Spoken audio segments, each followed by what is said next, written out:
Welcome back to the Book Podcast. It's 2024, and I'm so excited to have Amanda Edgar on today. She is just like me, a publisher, actually, and she owns Page and Podium. And we have so much to talk about, and I am so excited to have you here. Welcome to the show, Amanda. Thank you so much for having me, April. You know, it's funny when I was reached out by your podcast booking company, and my first initial response was like, well, yeah, but we kind of do the same thing. So what are we going to talk about? And then I thought, it's kind of fun because for those of you listening who are used to me having on authors talking about their writing adventures and how they got their idea and that kind of thing, you're going to get to hear in this conversation about what it's like to be a publisher and some of the highs and the lows and some of the business angles and things. So I'm sure I'm going to learn a lot today, and I hope you will too. And so let's get started, Amanda. So let's start at the beginning because you've been publishing a lot longer than I have. I started O'Leary Publishing in 2018, but I published my first book as a life coach in 2012. But you even predate me from that. So how the heck did you get into publishing? Well, I have always loved to write, and I've always loved taking on stories and kind of making them my own. So, my very first career, I was an actor in a children's theater company. I love this company still today. They provide theater for kids in rural communities that wouldn't get to see live theater otherwise. But that experience of embodying and taking on other people's stories and then using that to teach other people, that has always been so compelling to me. So I ended up going into graduate school and, working on so much writing. The writing that you do in graduate school is just out of this world. And so through that, I got really confident at the long form approach. And it turns out if you know how to organize and structure and complete a full length book, that is a very valuable skill. So from there, most of it was just kismet. People reaching out, asking for help with ghostwriting. When I first started doing it, I don't really know anything about ghostwriting, but I can certainly help you get this story in a form that people are going to want to read and that you're going to feel really proud of. And then from there, the rest is really history. It was really just opportunity to publish my own work. And I was fortunate enough to be able to seize that. I love that. I love that you said kismet because I find that so many people that are in publishing or have authored a book, it's all timing. Like we weren't necessarily seeking it out. Like I have a degree in education. I always thought I'd be an elementary school teacher. And then I had three kids and I was like, there's no way I want to be around other people's kids all day. Like, what was I thinking? I want to wave bye from my minivan and go to the bathroom alone. Yeah, that's true. And my partner is a high school teacher, and we Okay. have a lot of conversations Mhm. about the differences in our work, but also there are a lot of similarities in Mhm. ushering people through an educational system and ushering people through the very unfamiliar, I think very opaque publishing world, figuring out how to manage that situation. It is. It's a very big endeavor. And when I wrote my first book in 2012, I had no idea. Like I tell the story all the time. I thought I was just going to like hand it off to some publisher and they were going to be like, we've been waiting for you all these years. Where have you been? Like was my ego way out of whack or was I just totally ignorant? Probably both. But, right. And then I It's had to learn relatable. what to do. I had to figure out what to do. And that's what led me into publishing or learning some of that. But it sounds like you took a really interesting path with having this whole theater background and really having this really compelling way of learning how to embody characters that are not your own and then how to change that into long form work, which I also love that you said that's a very valuable skill because I think one of the things that maybe aspiring authors don't realize because they're so familiar with their story or their expertise. It's like, doesn't everybody know this? But you Right. realize that by you going to graduate school and being able to learn this whole long form writing, that was pretty unique. Yeah. Well, the interesting thing I think is, at that time, obviously I was in humanities, but I was writing non-narrative work. So it was, research and analyzing. In fact, I was analyzing a lot of plays and musicals and that kind of thing because of my background. And so I think in some ways, it might be hard to see how that can apply to, say, a memoir, which is the, primary genre that we work in now.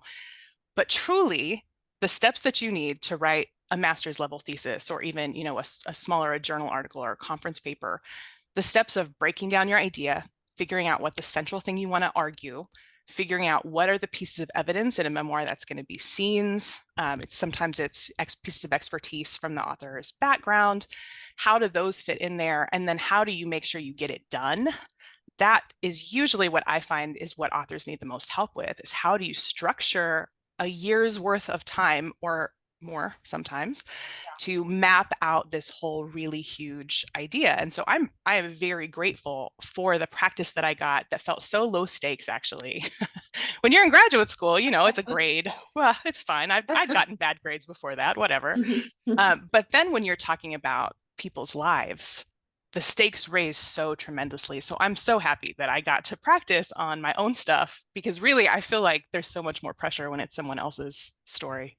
For sure, for sure. And I have you found in working with others with their story that there's different approaches, or I'll say energies, people bring to their projects. Some are very happy to let you in and manage their process and help them, and others hold very tightly.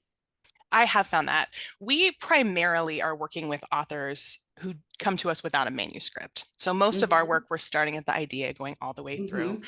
And I do find that people feel a little shaky, especially at first, about Hmm. how involved they should be. So I'm Hmm. sure you see this too. There's some Hmm. authors who are like, I don't know, it's so good. I don't want to mess anything up. It's like, well, you're not Hmm. messing, it's your story. Right. You're not going to mess it up. Tell me what needs to be adjusted. Hmm. And then we had an author recently who she has a PhD. She's very highly educated. She writes all the time, and she loved taking what we had done and kind of rewriting it in her own voice. And I kept saying, as long as you're okay with that, as long as that's kind of how you want the process to go. And she said, I feel so much more ownership when I can, as you said, kind of hold it close, really make sure it's her language and her particular words. I love that you said that too, that as long as you're okay with it, because we say that a lot, is that I can have an opinion, Heather, our editor, can have an opinion, Allegra, our ghostwriter, can have an opinion. But at the end of the day, it's your story and it's your cover design and it's your name on the front cover. So my opinion at the end of the day, I've learned over time to surrender it a little bit. I don't know percentage on the scale of 0 to 100 on that, but I would say I'm in the 50% range. I'm getting there. But do you Well, find it that is hard hard. sometimes Yes. as a publisher to really surrender your own opinions, or the way like, "Oh, man, that sounded so good," or, "Oh, I really like that," or, "Oh, I really liked that cover design better than the one they chose," and but just letting them, because really it is, they're steering the ship. Yeah, no, I agree. My mantra is it's not my book. Mhm. But as you're saying, there also is the element of expertise. And our Mhm. authors and your authors, they come to us Mhm. because they want an expert to guide them through the process. Mhm. So it's that leadership piece that I think has to fall into play. But what you're getting at, because sometimes it's opinion, right? Sometimes I Mhm. see a cover and I'm like, oh, swoon. It reminds me of whatever, Yes. whatever thing I don't even realize it's reminding me of, right? Some album cover I loved in junior high, or Right. it's just I like it.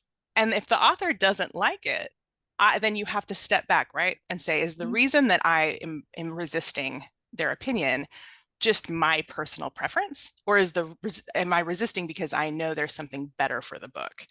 That Right. is so hard. It's so much self-reflection and mindset work.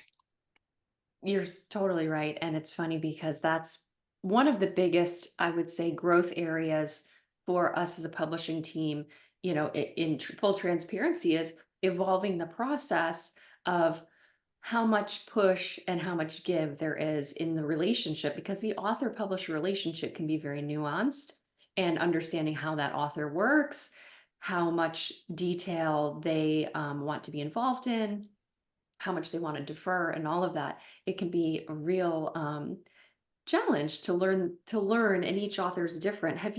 Is there anything that you would say to an aspiring author who's listening now, who would say, I'm not really sure about engaging in this process, give me some advice, what's something I need to know coming in up front that would help me to make that process smoother for everybody? Yeah, I do. And it is, you should not engage with a publisher or any publishing professional if you do not trust them.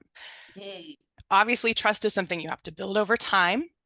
But at the same time, we all have that experience of, you're on a call and you say, this is my people. I know this person, even though Yes. I don't specifically know them. I know we're Yes. going to vibe. And you've been on a call where you felt, intimidated or rushed, or why is this Mm. person talking to me this way? Or, oh my gosh, I have to panic. I have to get the money together right now, or whatever it might be.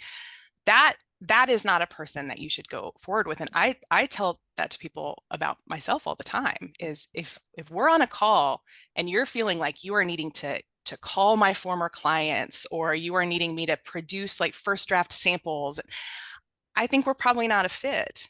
When you find the person that is a publishing fit for you, my experience is it clicks. You know right away. And that's my experience from the publisher side. It's also my experience from the author's side.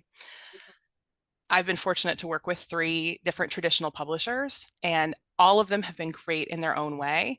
And I Mhm. wouldn't have worked with any of them if I hadn't met the editor and felt like this person gets me. They care about the project. They're invested in making it the best it can be, whether it means agreeing with me or, as we were talking earlier, disagreeing with me and telling me why. Yes. Wow, that's a golden nugget. Like if you at all blacked out while you were driving and you didn't hear that. Do you ever do that? You're driving and you're like down the road and you're like, I didn't hear the last 5 minutes. Please rewind because this will save you a lot of time and money Yes. while you hear this, because that's just great life advice. There's that feeling. And it's funny that you said, because I used to have that sort of internal radar that something was off, and then I would second guess myself and say, "Oh, you're judging. You're being a judge." Like, and I kind of, I don't want to say shamed myself for that, but kind of like talked myself out of that gut feeling, because I was like, "But this person has the credentials, or this person has, so you're trying to use external validators to dismiss that gut feeling you have that it's not the right fit."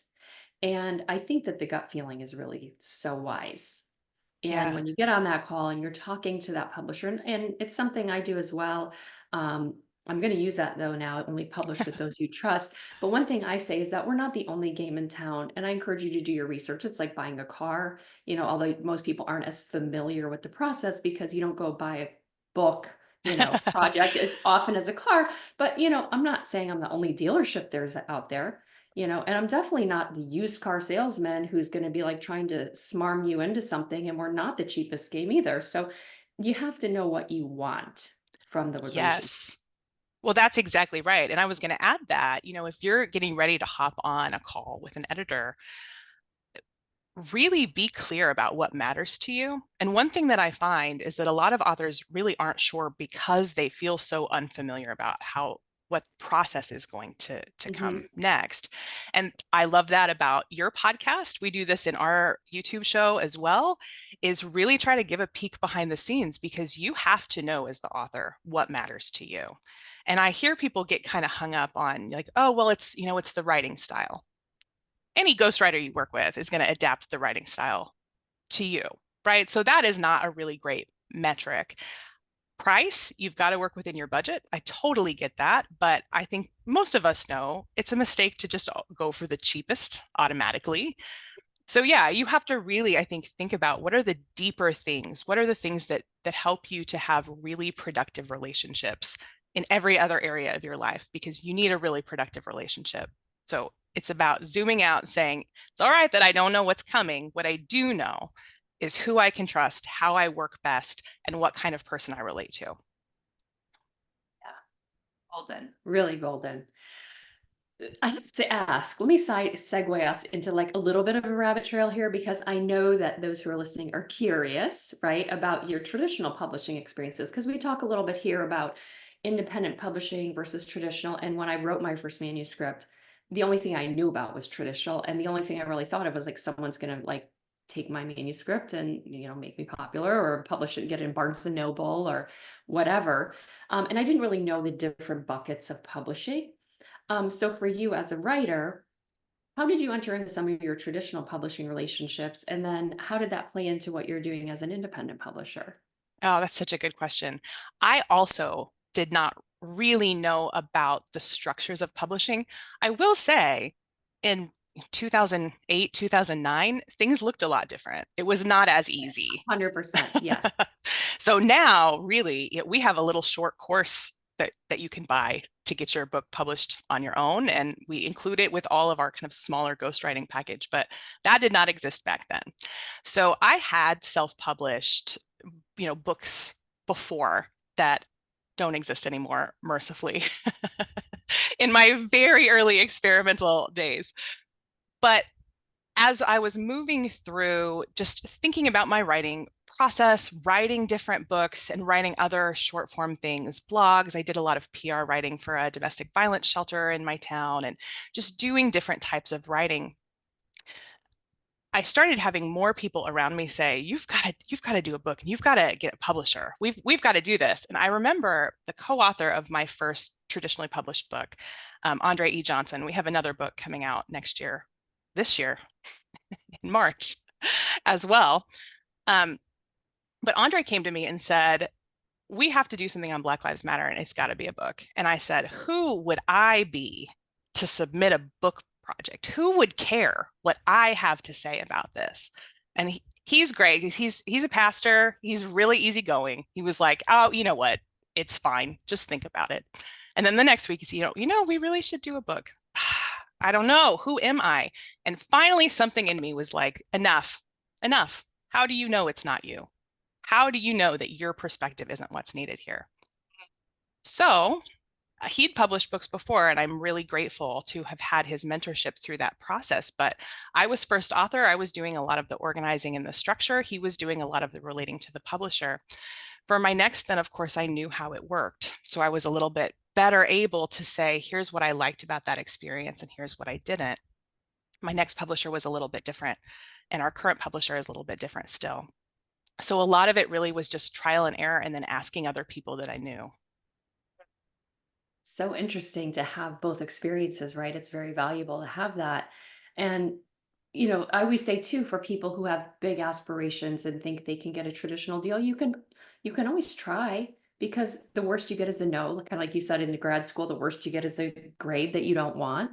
But, I joke about this because I think it's mostly true, although I know some people have lost their lives due to things they've written. But mostly people don't die in publishing. Like, you're not that important. We're not doing heart surgery, and that kind of thing. So I like to kind of de-escalate the feelings of like, this book is going to, make or break me. It's going to be a valuable experience. And a lot of times also, I like to equate the author adventure as like, people spend money all the time on great vacations that they remember for years to come. But when you come back from a vacation, other than maybe a t-shirt or photos, you don't have much but the memories. And when you go through this process of writing and publishing your memoir or a book that's going to help you with your business, it's money you're investing in not only the end product, but to me, part of the adventure is the experience you get with that publisher.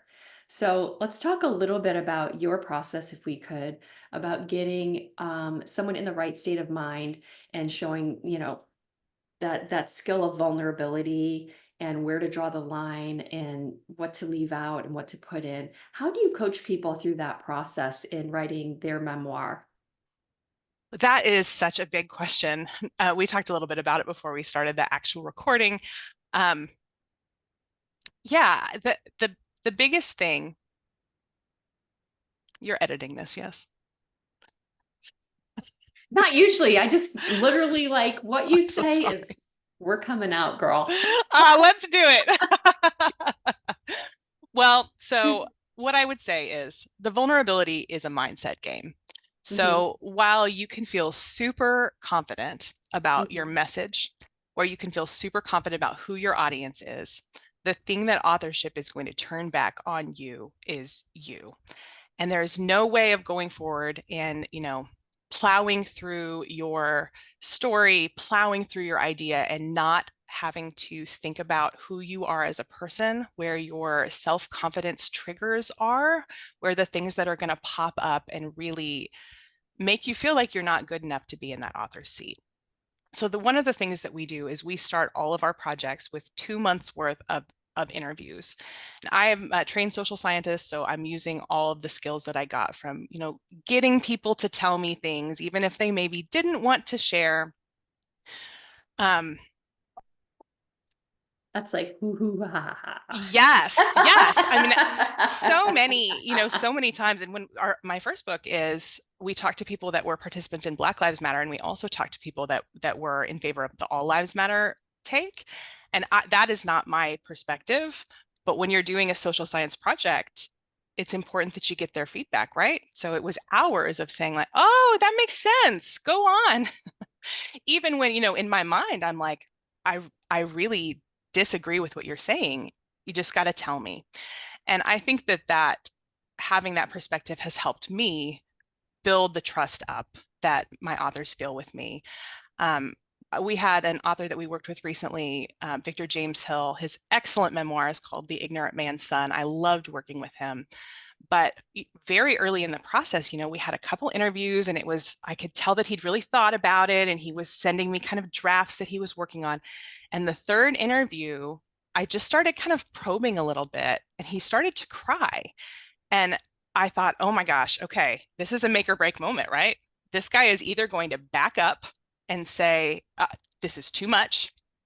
We have to stop. I have to get off the phone. I got to collect myself. Or our relationship will never be the same in the very best way. And I'm so happy that he was willing to lean in and be so, so vulnerable with the things he shared, stuff that we had never planned to have in the book before, but stuff that is so, so powerful to the people that are reaching out to him from prisons, reaching out to him from communities where he grew up, and just saying, your vulnerability, your willingness to share all of this information has changed the way I look at the world.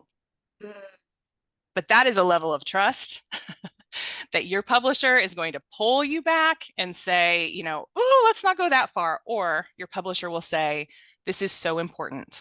You need to talk with the people that are in this story, because in his case, his sister had been addicted to crack cocaine, had a lot of issues. He put that in the book. So I said, you need to sit with her and just really make sure she's on board. Fortunately, she was.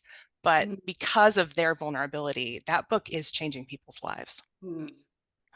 That's really kind of the interesting and scary thing about writing, but also the powerful thing. It's like if you can get the courage to share your story. I heard it said once, like if there's a name for something, let's say you did something terrible, but there's a name for it in the dictionary, it means you're not the only person who did that. Otherwise, there would be no definition for what that is. So um, to just say, like, I'm not the only person, the story can help somebody. But then there's this line at which, like you said, crossing, for example, if his sister would have said, I'm really not comfortable with that. How do you coach your authors beyond, beyond that point where you kind of say, like, thank you for sharing, and that's so powerful, but there's certain pieces that we need to leave out? Is it a matter of it involves other people, or is it a matter of for them, they get like maybe after they share this breakdown moment, then they kind of back up and say, I'm not really sure I want to share that. What's your process for getting people into that space? Our process is so relational that it's really difficult to give any kind of a blanket answer to that. Right. But definitely, I always encourage authors to share at least the portion where another person is mentioned. And I have an ulterior motive to that too. On one hand, yes, I do want them to make sure the other person's comfortable, and we have release forms that we get signed just so that we've got that on file too. But the other piece of it is, as I'm sure you've experienced with your authors, is a lot of times those other people come back and they are, number one, they're so flattered to have been included, to have been such a key part in that person's life that they're mentioned. But number two, they'll also always say, oh my gosh, this is powerful, or this is amazing, or I can't wait to read this book. So you also have this benefit of building excitement around your book. And then number three, I find that it almost always strengthens the relationship, even if maybe that person would not have chosen to have themselves in the book. There's almost always kind of a moment of reckoning that I find brings people closer together with their family and friends. Yeah. Yeah. And really, at the end of the day, writing a book is a tool for connecting with people, maybe that you know who are in the story, or connecting with communities you're a part of, or shining the light on an issue that like you said earlier, Black Lives Matter from a perspective that needs to be heard. And so there, I always say, like, no one's on their deathbed saying, I shouldn't have written that book. I said, it's like the regret, the thing that you wish you had done, but you didn't do. And whether that was because you felt like, well, I'm not a good enough writer, or my story's not important enough, or who's going to care, or whatever. What are some of the initial things that you see authors struggle with in that mindset piece that sometimes I think, like for us and working with people, it's like swimming, like it takes a little bit to get strong enough to, like, they say yes, but then it's like uh, and I'm not sure I should say that or this. So what are some of those very common hurdles that you see authors struggle with related to confidence or vulnerability or even their writing skill, let's say? Yeah, everybody really brings their own thing. I definitely see the writing skill thing happen a lot. My advice, I think almost every editor and publisher and ghostwriter's advice is you have to get the draft down first.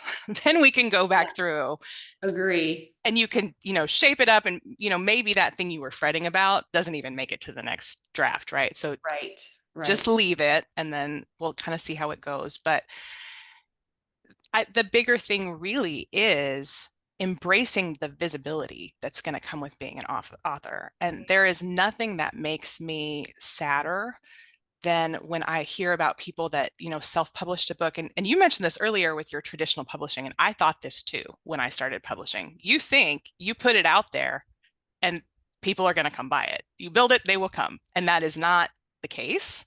Mm. Um, there are so many books, I mean, over 1 million a year published every single year. If the author is not out there promoting that book, it's just not going to sell. So what I find is you've got to start in the very early stages of that process, thinking about what will it be like to be talking about this book? What will it be like to stand behind this book and say, I know not everybody's going to like it because there's no book that everybody likes, right? But it is still important. And the advice that I usually give is to remember the why. Why are you doing it? And almost all of our authors want to help other people that have been through the experiences that they've been through or that are right in the middle of just trying to figure out what to do next. Yeah. So they're hoping by telling their story, they can help, at least one person. And I always think we hope you reach millions and millions of people. Mhm. But I have never had an author that came back to me and been like, the number one thing I'm happy about was that I made all my money back. I'm sure they're happy of that.